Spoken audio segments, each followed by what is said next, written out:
الحمد لله الحمد لله وكفى والصلاة والسلام على عباده الذين اصطفى خصوصا على أفضلهم وخاتم النبيين محمد الأمين وعلى آله وأصحابه أجمعين. أما بعد فأعوذ بالله من الشيطان الرجيم. بسم الله الرحمن الرحيم.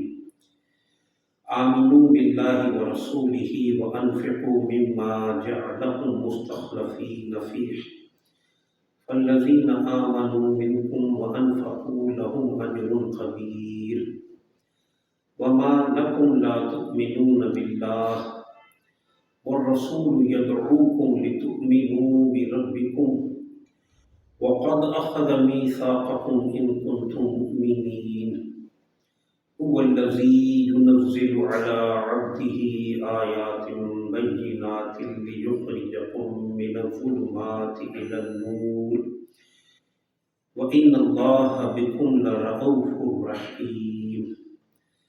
وما لكم ألا تنفقوا في سبيل الله ولله ميراث السماوات والأرض لا يستوي منكم من أنفق من قبل الفتح وقاتل أولئك أعظم درجة من الذين أنفقوا من بعد وقاتلوا وكلا وعد الله الحسنى والله بما تعملون خبير. من ذا الذي يقرض الله قرضا حسنا فيضاعفه له وله أجر كريم. صدق الله العظيم وصدق رسوله الكريم. رب اشرح لي صدري ويسر لي أمري واحلل عقدة من لساني يفقهوا قولي. اللهم أرنا الحق حقا وارزقنا اتباعه وأرنا الباطل باطلا وارزقنا اجتنابه. اللهم ألهمنا رشدنا وعصمنا من شرور أنفسنا. اللهم انفعنا بما علمتنا وعلمنا ما ينفعنا وزدنا علما. اللهم لا سهل إلا ما جعلته سهلا وأنت تجعل الحزن سهلا إذا شئت. رب يسر ولا تعسر وتمم بالخير. آمین یا رب العالمین. سورہ الحدید کا ہم سلسلے وار مطالعہ جاری کیے ہوئے ہیں اور اس کی ابتدائی 6 آیات اللہ کی توفیق سے گزشتہ نشست پہ ہم نے مکمل کی تھی، اور آیت نمبر 7 تا 11 آج پیش نظر ہے ان 5 آیات کا انشاءاللہ لذیذ مطالعہ۔ سورہ حدید کی پہلی 6 آیات کے اندر یہ بات آپ لوگوں کے ذہن میں ہمارے سامنے آئی ہے کہ ذہنی طور پر جو بھی خلفشار انسانوں کے ذہن میں ہو سکتا ہے کائنات کے حوالے سے، اس میں ذات باری تعالیٰ اور صفات باری تعالیٰ کو اس کمپریہنسو انداز میں اللہ تعالیٰ نے بیان فرمایا کہ دنیا کے اندر مختلف جو نظریات ہیں یا کہنے مختلف قسم کی ایزم جو ہے ان سب کا قلاقمہ ان 6 آیات کی روشنی میں کیا جا سکتا ہے اور ایک کلیئر کٹ کائنات کی پکچر جو ہے وہ واضح ہو سکتی ہے۔ اس کے بعد گویا کہ ذہنی انتشار کو ختم کر کے اس کے بعد اگلا سٹیپ عملی سطح پر کیا کچھ کرنا ہے وہ ہے۔ تو یہاں پر اللہ سبحانہ و تعالیٰ نے ان 5 آیات کے اندر بات پیش نظر ہے دین کے جملہ جو فرائض ہیں ان کو 2 اصطلاحات کے اندر بیان فرمایا ہے۔ یہ قرآن کریم کا اعجاز ہے کہ بس اوقات بڑی لمبی لمبی مباحث بھی آئے ہیں قرآن کریم میں، جیسے آپ دیکھتے ہیں کہ ایمان باللہ، ایمان بالآخرہ، تقریباً جو 20 پارے ہیں مکہ المکرمہ کے اندر نازل کیے جانے والے، ان کا بنیادی مضمون یہی ہے۔ اگرچہ ایمان برسالت بھی ہے اس میں، لیکن اصلاً ایمان برسالت کا مضمون پھر آپ کو ملے گا جا کر مدنی قرآن کریم کے اندر، جب اطاعت رسول پر بھرپور فوکس ہے تو وہ پورے 30 پاروں پر یہی 3 اکثر و بیشتر مباحث ہیں، لیکن ان کو اللہ سبحانہ و تعالیٰ نے چند جملوں کے اندر بھی باتوں کو واضح کیا ہے۔ جیسے ایمان کے ضمن میں سورہ تغابن کی 18 آیات ہے، اور قرآن کریم نے جتنے بھی مباحث اکٹھے کیے ہیں ایمانیات کے حوالے سے، ان سب کا احاطہ 18 آیات کے اندر اللہ تعالیٰ نے کیا ہے۔ اسی طرح سورۃ الحجرات بہت ہی کمپریہنسو سورت اس اعتبار سے ہے کہ آج کے دور کے اندر بھی جدید ایک ریاستی تصور اور وہ ریاست کے بنیادی اصول، قاعدے اور ضابطے، نیچے نصابی اس کی سرگرمیاں، عام طور پر عوامی سطح پر لوگوں کے اخلاق اور بود و باش کا معاملہ، اس سے آگے نکل کر خارجہ پالیسی، یہ ساری چیزوں میں اللہ تعالیٰ نے 18 آیات کے اندر بیان فرمائی۔ تو یہ اللہ تعالیٰ کا اعجاز ہے۔ یہاں پر اللہ سبحانہ و تعالیٰ نے ان 5 آیات کے اندر دین کے 2 تقاضے، دین کو 2 تقاضوں کے اندر بیان فرمایا ہے، اور اس کے اندر ایک بڑی خوبصورت تقسیم بھی ہے۔ پہلی آیت کے اندر اللہ تعالیٰ نے دونوں ہی تقاضوں کو بیان فرما دیا، پھر اگلی جو 4 آیات ہیں انہی تقاضوں کو 2 آیات پر اللہ سبحانہ و تعالیٰ نے جا کر بیان فرما دیا ہے۔ اور یہ جو 2 آیات کے اندر بیان فرمایا ہے، اس کے اندر بھی ایک آیت کے اندر انذار کا رنگ ہے اور دوسرے کے اندر ترغیب و تشویق کا رنگ ہے۔ انذار آپ سمجھتے ہیں کہ تبشیر یا انذار یہ اصل میں رسول اللہ صلی اللہ علیہ وآلہ وسلم کے وصف ہیں جو قرآن کریم نے نقل کیے ہیں۔ نذیر اور بشیر حضور ایک معنی میں خبردار کرنے والے ہیں، اور انذار آخرت لوگوں پر واضح کرنے والے ہیں۔ جہنم کے بارے میں جو وعیدیں ہیں وہ بیان فرمانے والے ہیں تو نذیر ہیں۔ اسی طرح اللہ کے نبی صلی اللہ علیہ وآلہ وسلم متقین کو خوشخبریاں بھی عطا فرماتے ہیں، اس معنی میں آپ بشیر ہیں۔ تو ان آیات کے اندر گویا کہ اللہ سبحانہ و تعالیٰ نے پہلے آدھی آیات کے اندر دونوں تقاضے بیان فرما دیے، پھر 2 آیات کے اندر، اور پھر 2 آیات کے اندر بھی ایک کے اندر انذار اور ایک کے اندر تبشیر کا انداز جو ہے وہ بیان فرمایا۔ اللہ کا نام لے کے آیات کا آغاز کرتے ہیں۔ اچھا، یہ جو پہلی 6 آیات تھی ان کا بس میں متن پڑھ دوں گا تو گویا بات جو ہے وہ بالکل جڑ جائے گی اور بات بالکل واضح ہو جائے گی کہ کس اللہ تعالیٰ کی طرف سے یہ احکامات جو ہیں آگے آ رہے ہیں۔ اللہ سبحانہ و تعالیٰ فرماتے ہیں سبح للہ ما فی السماوات والارض، تسبیح بیان کرتی ہے اللہ سبحانہ و تعالیٰ کی ہر وہ شے جو آسمانوں میں ہے، زمین میں ہے۔ وَهُوَ الْعَزِيزُ الْحَكِيمُ، اور وہ زبردست بھی ہے اور کمال حکمت والا ہے۔ لَهُ مُلْكُ السَّمَاوَاتِ وَالْأَرْضِ، اسی کی بادشاہت ہے آسمانوں میں بھی اور زمین میں بھی۔ یحیی و یمیت، اور زندگی اور موت کا مختار مطلق وہی ہے۔ وَهُوَ عَلَى كُلِّ شَيْءٍ قَدِيرٌ، اور اس کی قدرت ہر چیز پہ حاوی ہے۔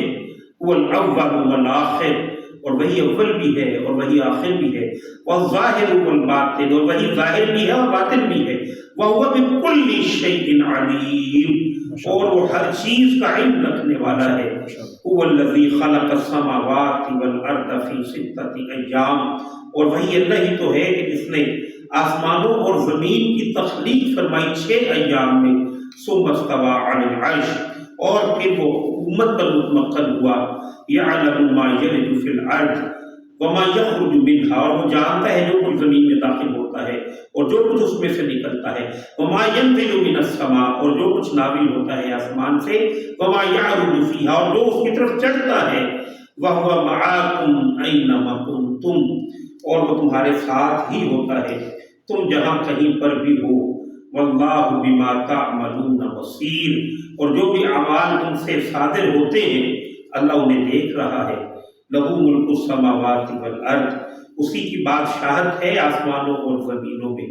وَإِلَى اللَّهِ تُرْجَعُ الْأُمُورُ، اور اللہ ہی کی طرف سارے کے سارے معاملات کا پلٹنا ہے۔ یولج اللیل فی النہار ویولج النہار فی اللیل، وہی داخل کرتا ہے رات کو دن میں اور دن کو رات میں۔ وَهُوَ عَلِيمٌ بِذَاتِ الصُّدُورِ، اور وہی سینوں کے رازوں تک سے باخبر ہے۔ یہ 6 آیات گویا بہترین تمہید بنی ہے کہ جو احکامات آ رہے ہیں آپ اس ہستی کی طرف سے، لہذا فرمایا آمنوا باللہ ورسولہ، تو بس ایمان لاؤ اللہ پر بھی اور اس کے رسول پر بھی۔ اللہ کی صفات تمہارے سامنے آ چکی، اللہ تعالیٰ کا خالق ہونا، مالک ہونا، بادشاہ ہونا، یہ ساری چیزیں تمہارے سامنے آ گئی ہیں۔ اب تم بھی اس کی بالادستی کو تسلیم کر لو، ایمان لاؤ اللہ پر بھی اور اس کے رسول پر بھی۔ اور عام طور پر یہ تو عمومی بات ہے کہ ایمان لاؤ، لیکن عام طور پر سمجھا یہی گیا ہے کہ یہاں پر خطاب مسلمانوں ہی سے ہے، اور اس کا پس منظر میں نے گزشتہ نشست میں بیان کیا تھا کہ باحیثیت مجموعی تحریک جب بڑی ہے آپ صلی اللہ علیہ وسلم کی، تو بڑی تحریک کے طرف حضور صلی اللہ علیہ وآلہ وسلم روح رواں کی حیثیت رکھتے تھے۔ اب سب کے ساتھ اس طرح سے انٹریکشن آپ کا نہیں ہو پا رہا تھا، تو اس کی وجہ سے باحیثیت مجموعی تحریک کے اندر کچھ تھوڑی سی سد مہری جو ہے وہ پیدا ہو رہی تھی، تو گویا اللہ تعالیٰ نے دوبارہ حرارت جو ہے وہ پیدا فرمائی اور فرمایا کہ ایمان لاؤ۔ اور اسی طرح کی بات اللہ سبحانہ و تعالیٰ نے قرآن کریم کے اندر مختلف مقامات پر بیان فرمائی ہے، جیسے فرمایا اللہ تعالیٰ نے سورۃ النساء کے آیت نمبر 136 میں، یا ایھا الذین آمنوا، اے وہ لوگوں جو ایمان لائے ہو، آمنوا باللہ ورسولہ، لاؤ ایمان اللہ اور اللہ کے رسول پر، یعنی خطاب بھی یا ایھا الذین آمنوا، اور پھر انہیں کو کہا ہے کہ لاؤ ایمان جیسا کہ ایمان لانے کا حق ہے۔ اور اسی طرح اللہ تعالیٰ نے سورۃ الصف کے اندر بھی ارشاد فرمایا کہ یا ایھا الذین آمنوا، اے وہ لوگوں جو ایمان لائے ہو، هل ادلکم علی تجارۃ تنجیکم من عذاب علیم، اے لوگوں جو ایمان لائے ہو، کیا ہم تمہیں باخبر کریں اس تجارت سے جو تمہیں دردناک عذاب سے چھٹکارا دے دے۔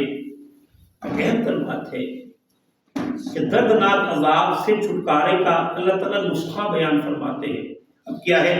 تؤمنون باللہ ورسولہ، یعنی بات شروع کہاں سے ہوئی؟ یا ایھا الذین آمنوا، اور اب کیا کہا؟ تؤمنون باللہ ورسولہ، کہ لاؤ ایمان اللہ اور اللہ کے رسول پر۔ تو پتہ چلا کہ ایک ایمان تو وہ ہے کہ جو ہمیں زبان سے حاصل ہے، جس سے گویا دنیا کے اندر ایک مسلم ریاست کی نیشنلٹی جو ہے وہ ڈیفائن ہوگی۔ کسی نے زبان سے کلمہ پڑھ دیا، اب وہ مسلمان ہے، اب آپ کے پاس کوئی اختیار نہیں ہے کہ آپ اسے کافر سمجھے، اسے کمپلیٹ شہری نہ سمجھے۔ ایسا نہیں ہے کہ مائنورٹیز جو ہیں وہ مکمل شہری نہیں ہوتے، سیاسی سطح پر چونکہ مسلم جو اسٹیٹ ہے وہ ایک نظریے کی بنیاد پہ ہے، لہذا سیاسی حقوق کے اندر وہ جو ٹاپ کی لیڈرشپ ہوگی اس میں صرف وہ نہیں ہو سکتے، لیکن معاشرتی سطح پر وہ ایکول ہوتے ہیں۔ معاشرتی سطح پر ایسا نہیں ہے کہ مائنورٹیز کے ساتھ آپ زیادتی کر سکیں یا ان کے کوئی تھانے کچہریاں جو ہیں وہ علیحدہ ہو، ایسا نہیں ہوتا، لیکن سیاسی حقوق میں چونکہ وہ اس نظریے کے ماننے والی نہیں ہے، لہذا اس کی بنیاد پر سیاسی سطح پر یہ ہے کہ وہ چھوٹے ہو کر رہنا پڑے گا انہیں۔ بہرحال یہاں پر تو یہ بات طے ہے، ہمارے یہاں تو یہ بدقسمتی ہے، اور یہ بدقسمتی 20 برس سے تو بہت زیادہ بڑی ہے، اور اس کے اثرات پوری دنیا کے اندر دیکھے گئے ہیں کہ ہمارے ہاں بعض متشدد قسم کی جماعتیں ایسی بھی ہیں کہ جو عام مسلمانوں کو، گناہ گار مسلمانوں کو مسلمان تصور ہی نہیں کرتے، جس کی بنیاد پر انہوں نے ملیٹنسی جو ہے وہ اختیار کی، اور اسی کی بنیاد پر پھر خودکش حملے کرنا، اس کی ایک جلی مثال PTP ہے۔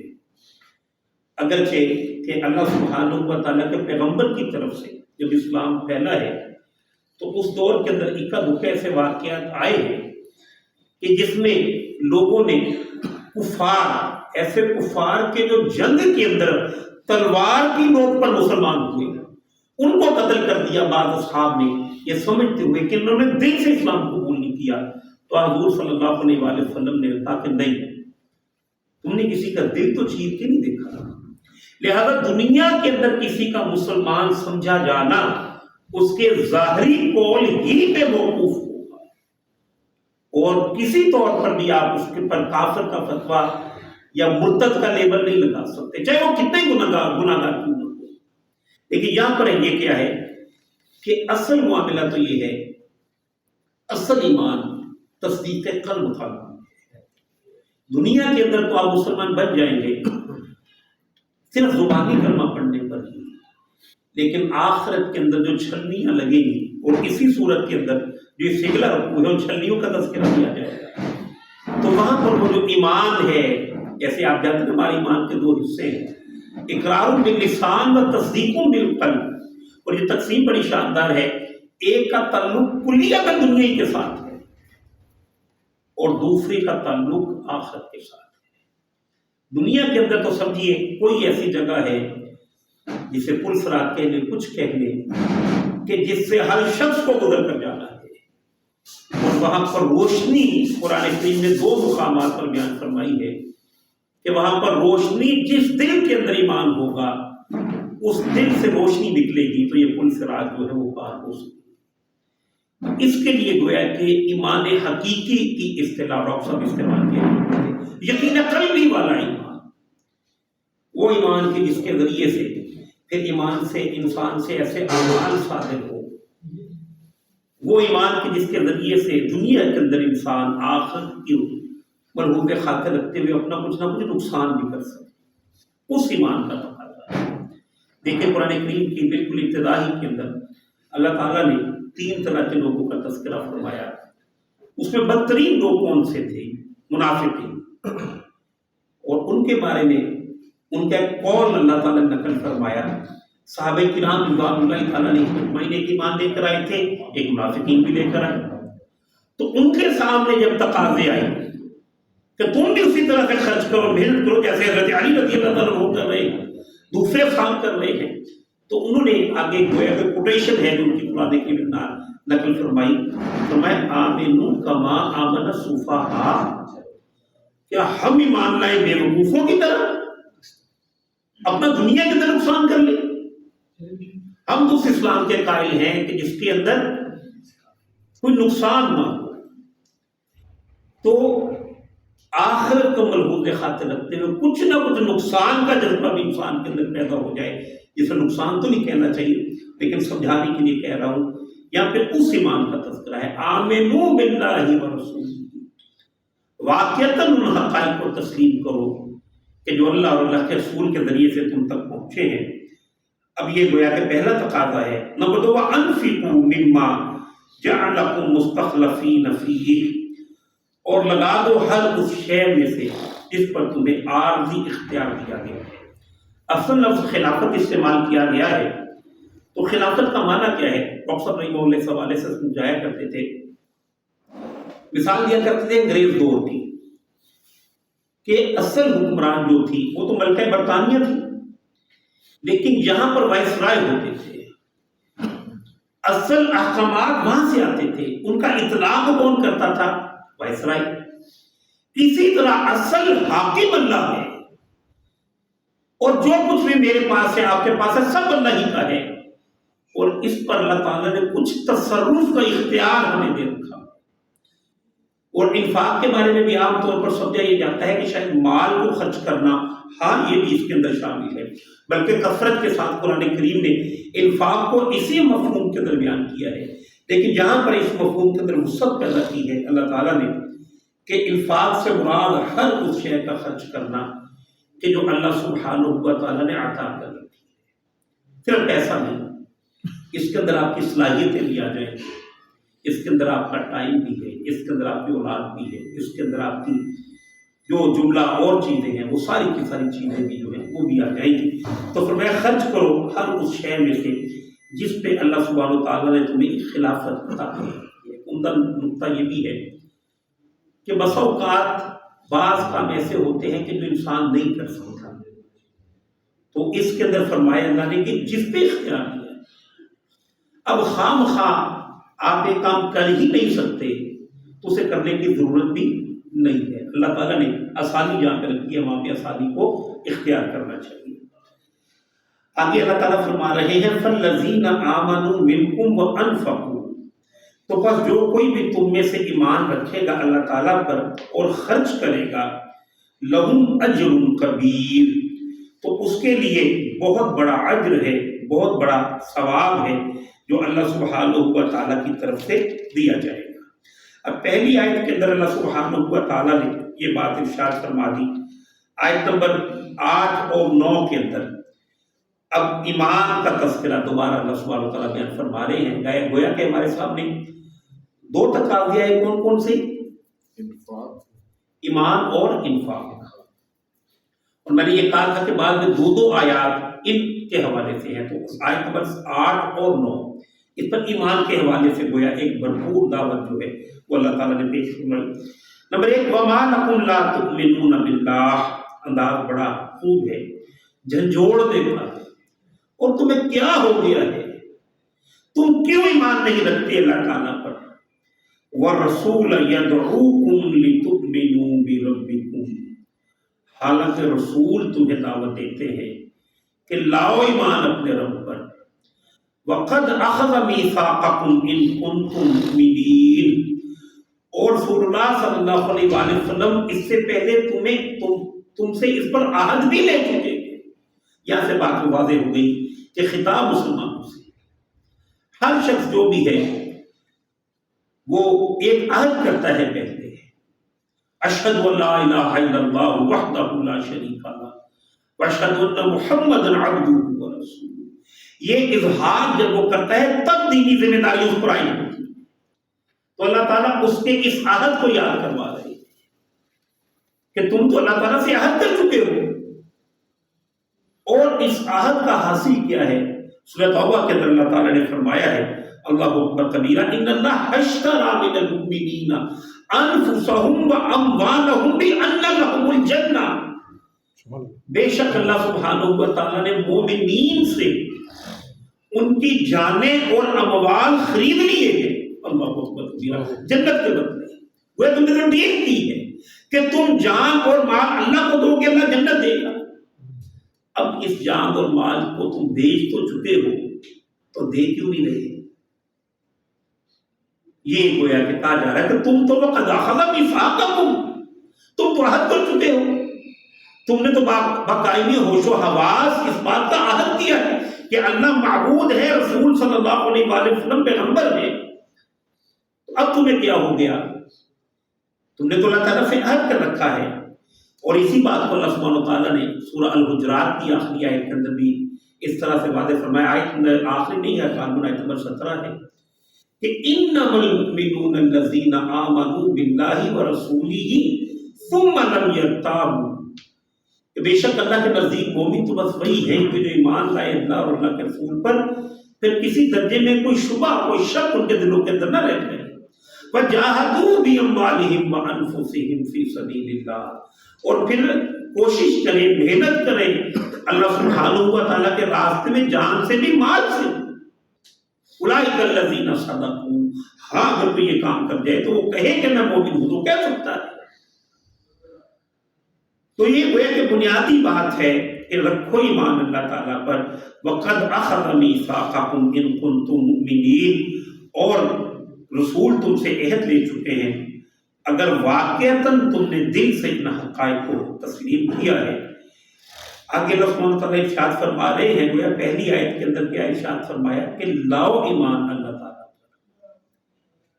اب دوسری آیت کے اندر اللہ تعالیٰ نے اس بات کو واضح فرمایا کہ ایمان حاصل کہاں سے ہوگا، کہاں سے ایمان میسر آئے گا، اس کو واضح فرمایا، هو الذی ينزل علی عبدہ آیات بینات، اور وہی تو ہے جو نازل کرتا ہے اپنے بندے پر واضح آیات، لِيُخْرِجَكُم مِّنَ الظُّلُمَاتِ إِلَى النُّورِ، تاکہ وہ نکالے تمہیں اندھیروں سے روشنی کی طرف۔ ایمان نام ہے ماں بعد الطبیعات کے تسلیم کرنے کا۔ اندھیرے کون سے ہیں؟ الحاد کے اندھیرے ہیں، شرک کے اندھیرے ہیں، ہوائے نفس کے اندھیرے ہیں۔ یہ دنیا کے اندر کتنے اندھیرے ہیں؟ یہ گویا کہ قرآن کا وہ ابلاغ ہے کہ جس کے ذریعے سے جو باطل نظریات ہیں وہ سارے کے سارے کچلے جائیں گے، اور اس کے نتیجے سے پازیٹو شخصیت جو ہے وہ برآمد ہوگی، اور پھر نظری طور پر جب چیزیں واضح ہو جائیں گی تو عملی سطح پر بھی اس کے ذریعے سے انسان کے ہاں بہتری پیدا ہوگی۔ لہذا قرآن کریم کا ابلاغ جو ہے وہی اس وقت کی بنیادی ترین ضرورت ہے۔ گزشتہ نشست میں بعد میں سوال و جواب کی نشست ہوئی تھی تو میں نے بات کی تھی ڈاکٹر حنیف صاحب سے کہ وہ جو کوشچن ہے وہ ریلیونٹ نہیں تھا وہاں پر، وہ یہاں پر ریلیونٹ کہ آج اگر عملی سطح پر مسلمان کمزور ہیں جس کا انہوں نے اظہار کیا تھا، اس کی وجہ کیا ہے؟ وہاں پر تو وہ اس چیز کو سمجھنا تھا کہ میٹا فزیکل کچھ ہے بھی کہ نہیں۔ اب یہ ہے اصل مسئلہ کہ ہمارے ہاں بدعملی کیوں ہے؟ وہ بدعملی اس وجہ سے ہے کہ دلوں کی طہارت اور صفائی اس درجے میں نہیں ہوئی۔ اور جس طرح میں نے گزشتہ نشست کے اندر بھی یہ بات آپ کے سامنے رکھی تھی کہ حضور صلی اللہ علیہ وآلہ وسلم کا طریقہ تربیت کیا ہے۔ آخر یہ جو نظریات آج دنیا کے اندر موجود ہیں، حضور جس دور کے اندر تشریف لائے تھے اس دور میں بھی موجود تھے، اور آج کا جو نظریہ ہے کہ کائنات خود بخود وجود میں آئی ہے اور خود بخود ہی ایک وقت پہ ختم ہو جائے گی۔ سورۃ الجاثیہ کے آیت نمبر 36 کے اندر میں نے آپ کے سامنے رکھا تھا، یہ ان کا بھی عقیدہ تھا۔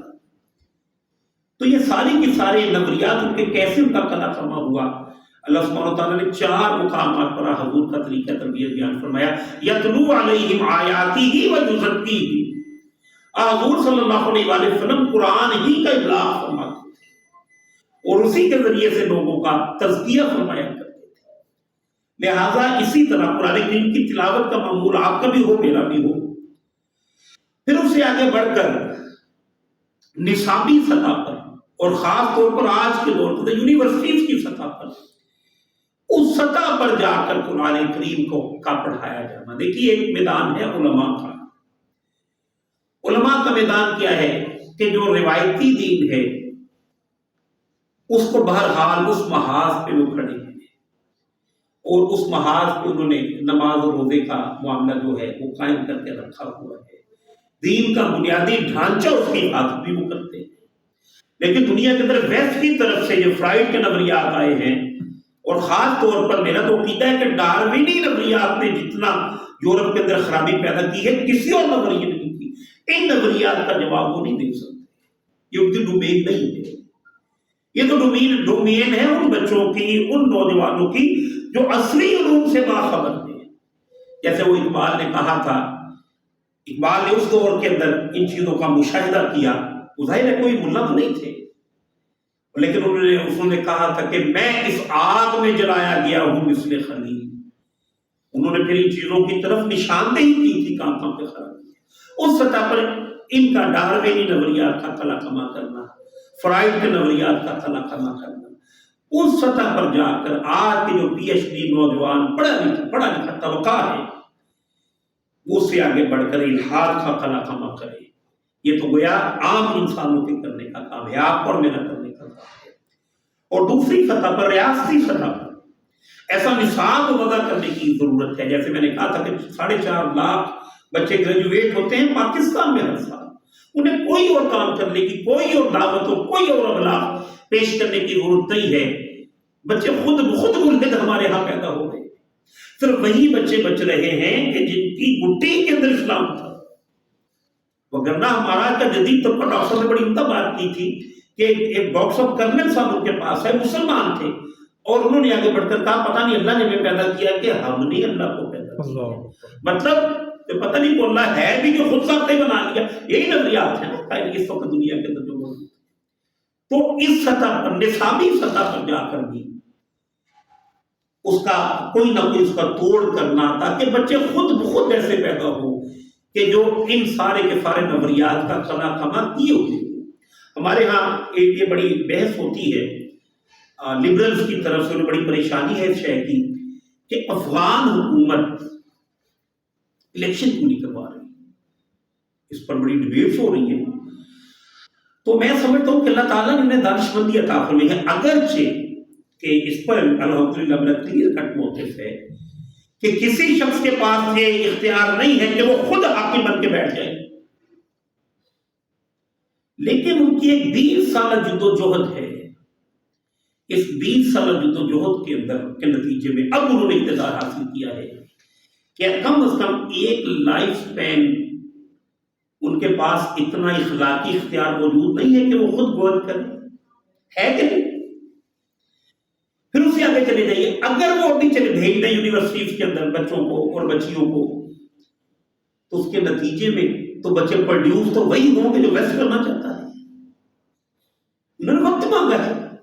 یہ بات درست ہے کہ کسی قوم کے پاس، کسی نسل کے پاس، کسی ادارے کے پاس اختیار نہیں ہے کہ وہ حاکم بن کے بیٹھ جائے، لیکن انہوں نے تو فتح حاصل کی ہے جنگ کے ذریعے سے، اور جب تک وہ ایسی یونیورسٹیز قائم نہ کر سکے جو ویسٹ کرتا ہے، کیا ویسٹ اپنے نظریات کو پھیلانے کے لیے ایسا نصاب وضع نہیں کرتا؟ کہ اپنے عقائد کو پھیلانے کے لیے، اپنے نظریات کی تشہیر کے لیے وہ فنڈنگ نہیں کرتا؟ تو لہذا ان کے پاس اخلاقی جواز پوری طرح سے موجود ہے کہ بہرحال کم از کم ایک لائف سپین وہ کسی الیکشن، ابھی اگر وہ الیکشن میں چلے جائیں تو کیا سمجھتے ہیں آپ اپنی مرضی کی حکومت بنا پائیں گے؟ نہیں بنا سکتے نا۔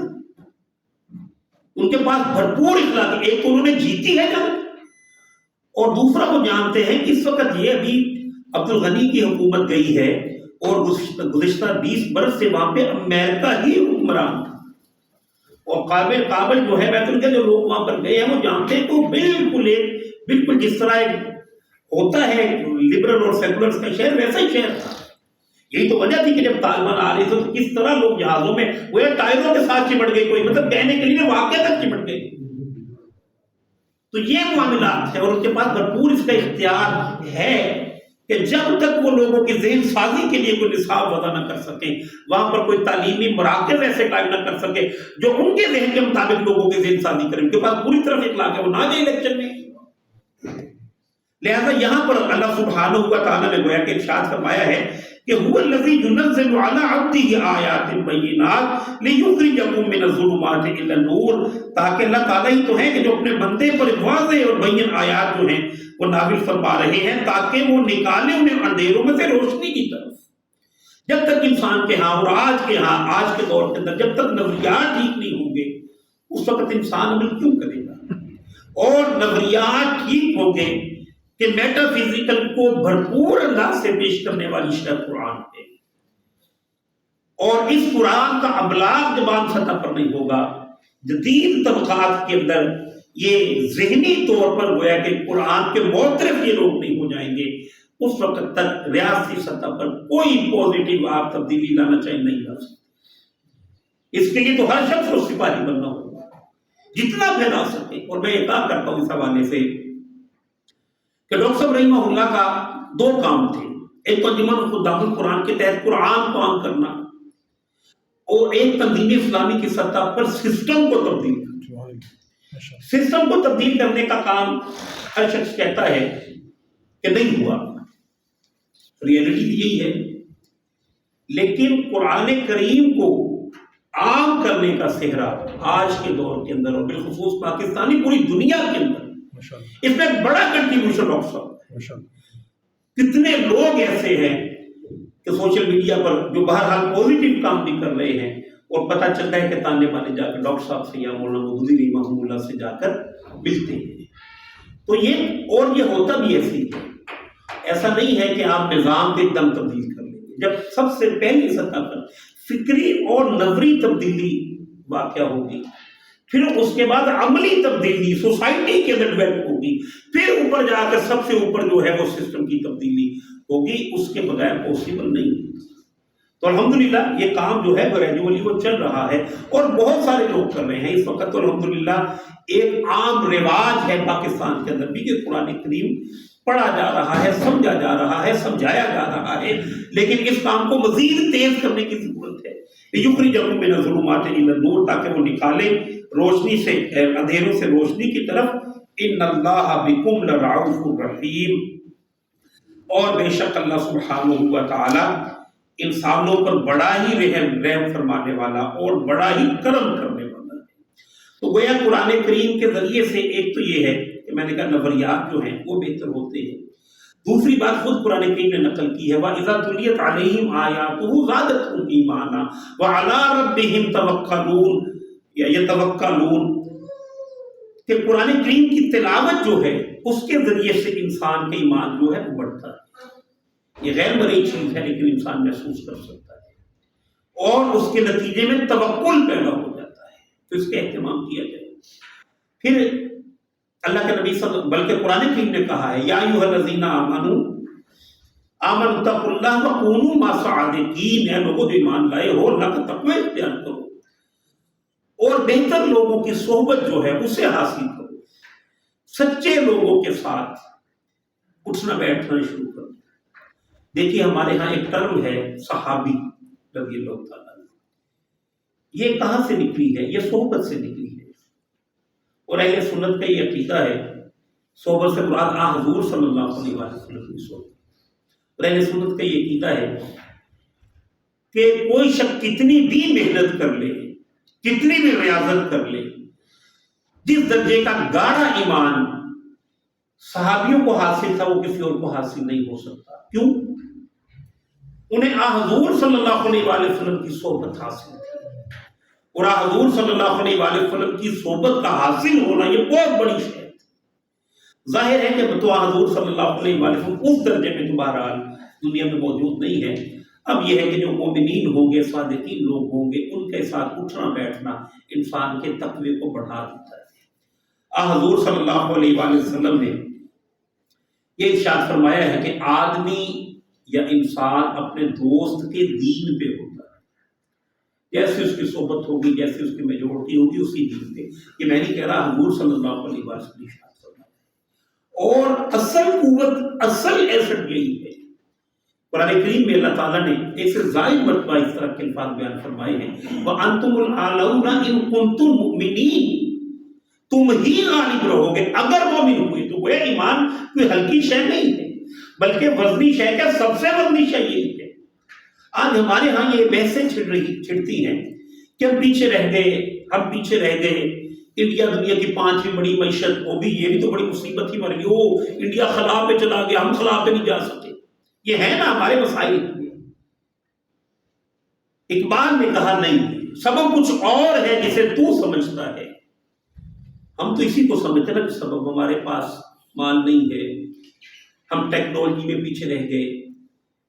اسرائیل کے جو لوگ ہیں یا بچے ہیں وہ پاکستان سے مطلب 10 ٹائم PhD وہاں پر زیادہ ہے، اگرچہ کہ وہاں کی آبادی بھی کم ہے۔ تو اصل مسائل تو یہ ہے، ہم تو اس وجہ سے پیچھے رہ گئے، ہم ٹیکنالوجی میں پیچھے رہ گئے، پھر ہمارے پاس پیسہ بھی نہیں ہے، مقروض ہے، IMF نے ہمارا بازو مروڑتا ہے جب چاہتے ہیں۔ ان چیزوں کی کسی درجے میں ریئلٹی ہوگی، میں نے اس کی کوئی نفی نہیں کی، لیکن اقبال کہہ رہا ہے سبب کچھ اور ہے جسے تو سمجھتا ہے۔ اللہ اکبر کبیرہ۔ اور اقبال نے یہ نہیں کہا جسے تمہیں سمجھ نہیں آتی، کہا جسے تو سمجھتا ہے۔ زوال بندہ مومن کا بے زری سے نہیں۔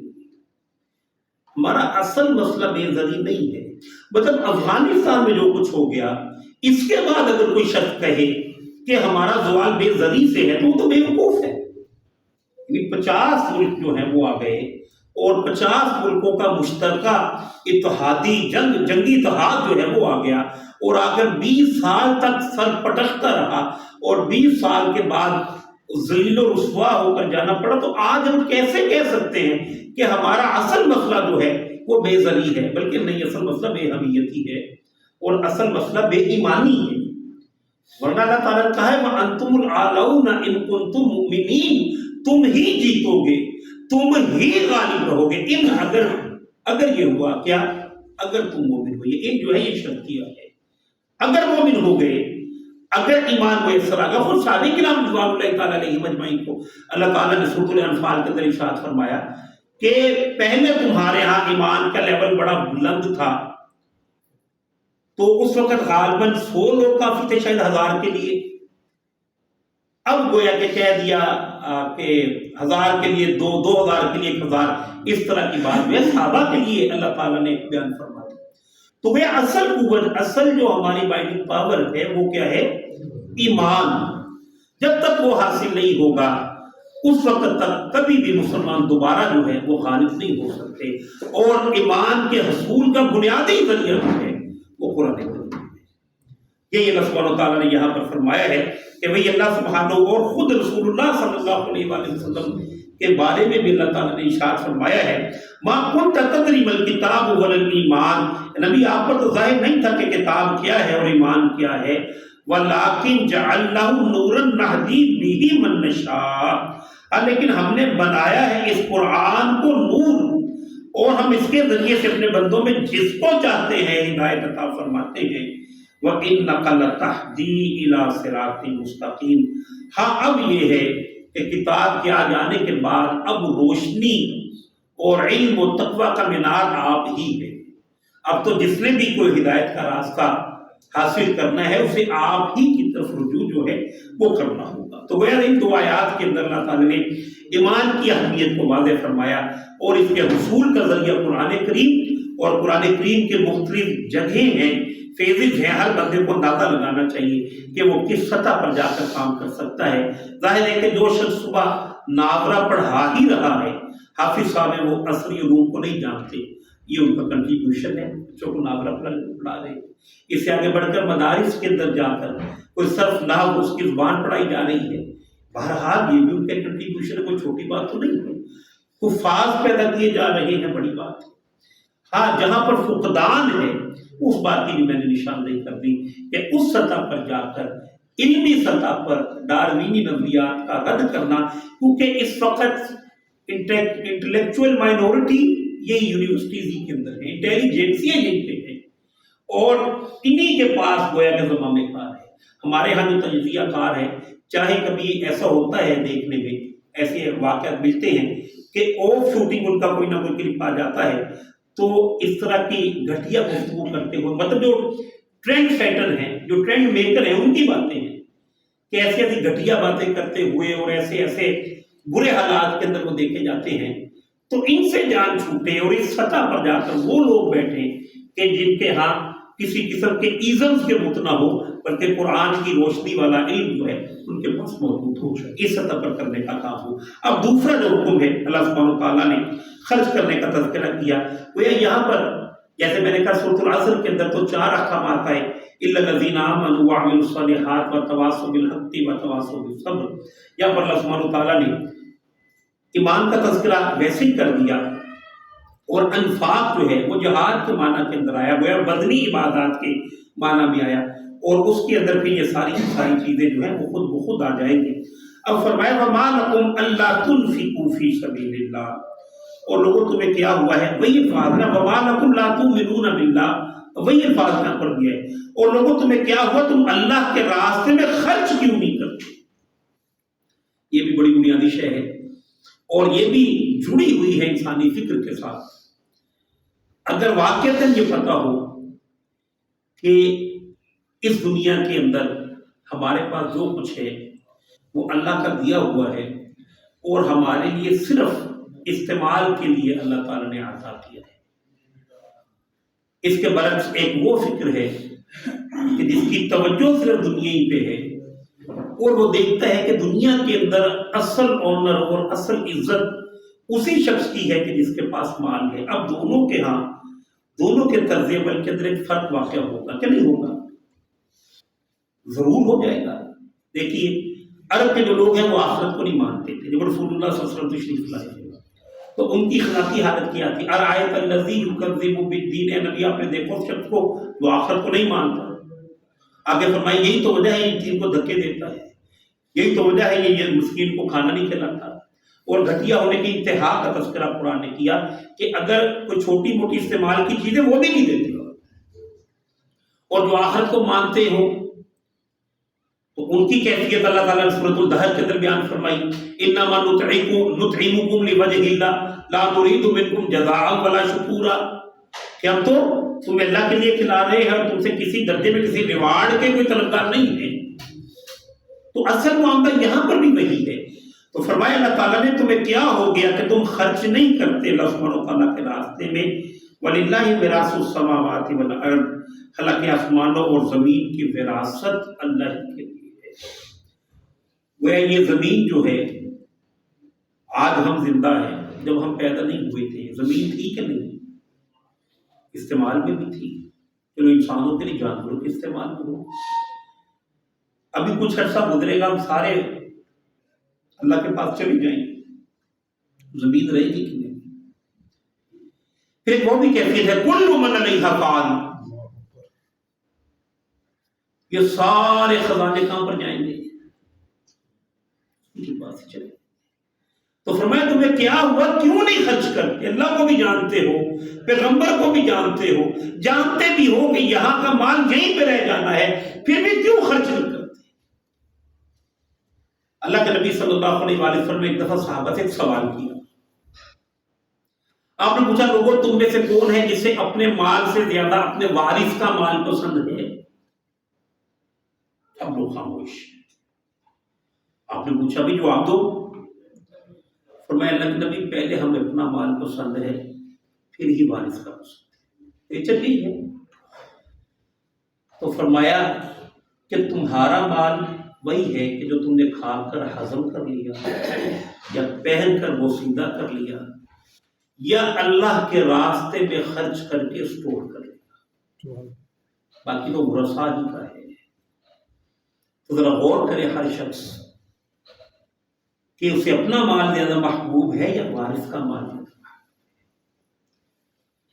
زیادہ. نبی کریم صلی اللہ علیہ وآلہ وسلم نے ارشاد فرمایا ہے انسان کے اندر مال ہی، بلکہ اللہ کے نبی نے ارشاد فرمایا کہ مال کی محبت لوگوں کے دلوں کے اندر اس طرح ہے کہ اگر انسانوں کے پاس سونے کی ایک وادی ہو، وادی کہتے ہیں دو پہاڑ ہو اور دو پہاڑوں کے مابین جو جگہ ہو اسے وادی کہا جاتا ہے. فرمایا اگر اتنا سونا بھی ہو اور پوری وادی ہی ہو، وہ کہے گا ایک وادی اور ہوتی تو مزہ. انسان کا معاملہ یہ ہے.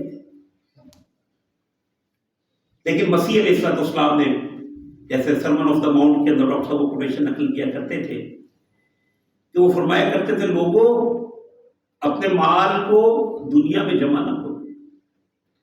دیکھو یہاں پر مال چوری بھی ہوتا ہے اور یہاں پر خراب بھی ہوتا ہے، باسی بھی ہو جاتا ہے، کیڑا بھی لگ جاتا ہے. لہذا اپنے مال کو وہاں پر خرچ کرو، وہاں پر جمع کرو جہاں پر چوری ہونے کا کوئی اندیشہ نہیں اور جہاں پر خراب ہونے کا بھی کوئی اندیشہ نہیں، یعنی آخرت میں اللہ کا. اور بڑی عمدہ بات ہے کہ جو آخری میں کہی، اور میں سچ کہتا ہوں جہاں پر تمہارا مال ہوگا وہیں پر تمہارا دل ہوگا.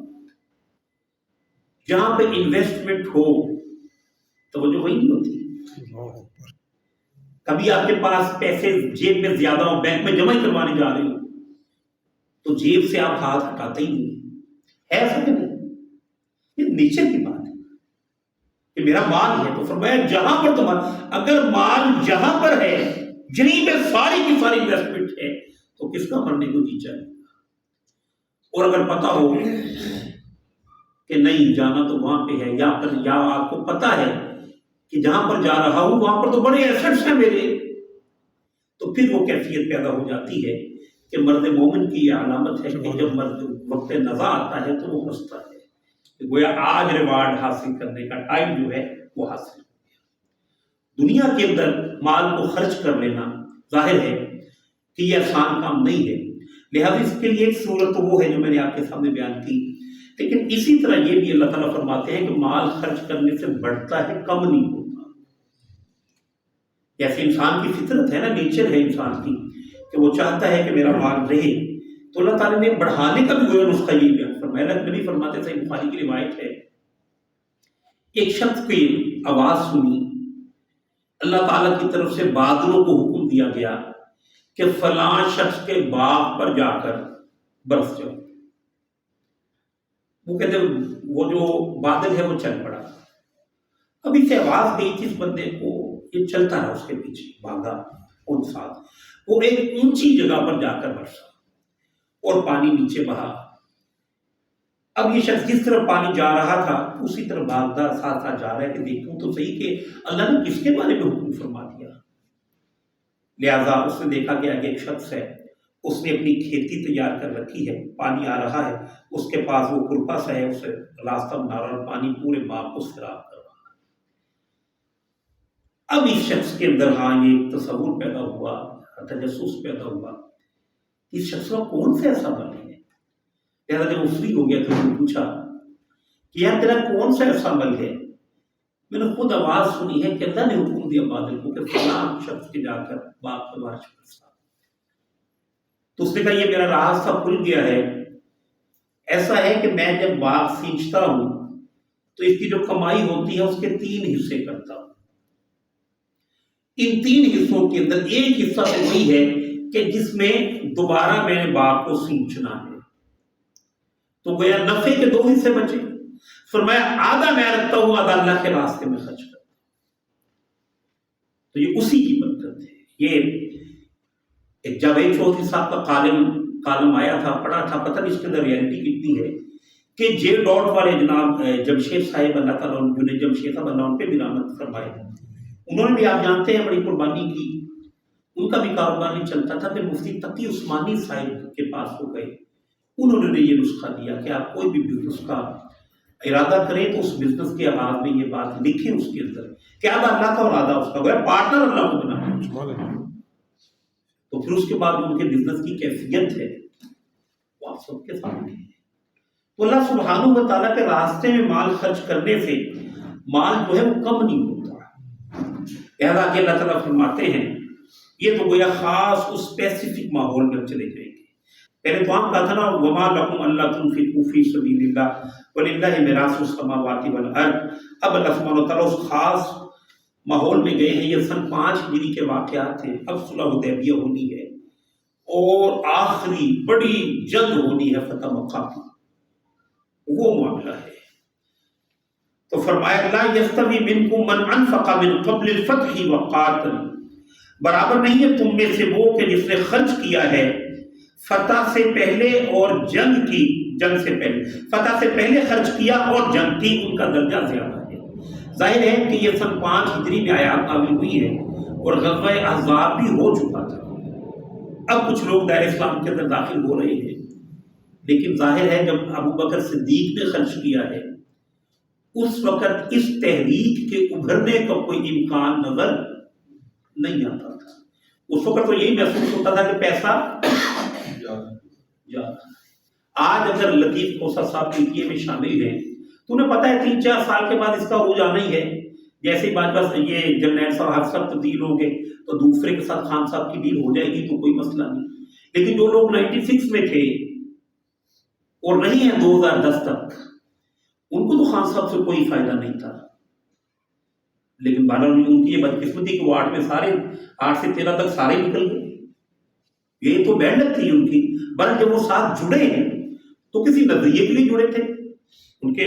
اسی طرح رسول اللہ صلی اللہ علیہ وسلم، بلکہ رسول اللہ صلی اللہ علیہ وسلم کی تو گویا کہ اولین مثال تو یہی ہے نا کہ جب آپ نے اپنی تحریک کا آغاز کیا ہے، اس تحریک کے آغاز میں شروع میں جن لوگوں نے صرف کیا ہے اور شروع میں جن لوگوں نے قربانیاں کی ہے، اگر عمر ابن العاص سے غالباً ان کا جھگڑا ہو گیا عبدالرحمن ابن عوف رضی اللہ تعالیٰ عنہ کے ساتھ، تو اللہ کے نبی صلی اللہ علیہ وسلم نے جب دیکھا کہ وہ جھگڑ رہے ہیں تو حضور نے جناب عبدالرحمن ابن عوف کا دفاع کیا، فرمایا کہ اگر تم احد کے برابر بھی خرچ کرو اور عبدالرحمن 5 کلو گندم دے دے تو تیرے احد کے خرچ سے بڑا اجر اللہ اسے دے۔